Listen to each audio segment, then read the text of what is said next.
વડોદરામાં સિટી બસની મુસાફરી મોંઘી થશે. કોન્ટ્રાક્ટરે 1 એપ્રિલથી ભાડું વધારવા સ્માર્ટ સિટી સીઈઓને જાણ કરી. 1 લાખ મુસાફરોને અસર. વડોદરા શહેરમાં શહેરીજનો માટે ટ્રાન્સપોર્ટેશન સુવિધા મોંઘી થવા જઈ રહી છે. લોકસભાની ચૂંટણીના ટાણે વડોદરામાં સિટી બસની મુસાફરી મોંઘી થવાની છે.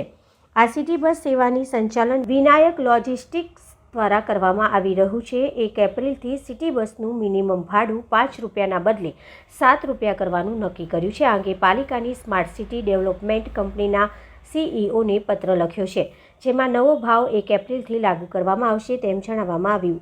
આ અંગે પાલિકાના ડેપ્યુટી કમિશનર હસમુખ પ્રજાપતિએ જણાવ્યું હતું કે વડોદરા સ્માર્ટ સિટી પ્રોજેક્ટ હેઠળ વિનાયક લોજિસ્ટિક્સ દ્વારા સિટી બસ સેવા પૂરી પાડવામાં આવી રહી છે. કોન્ટ્રાક્ટરે ભાડું વધારવા માટે અમને ઈમેલ દ્વારા જાણકારી આપી છે અને જેમાં સ્ટેજ પ્રમાણે ભાડું વધારવાની વાત કરી છે.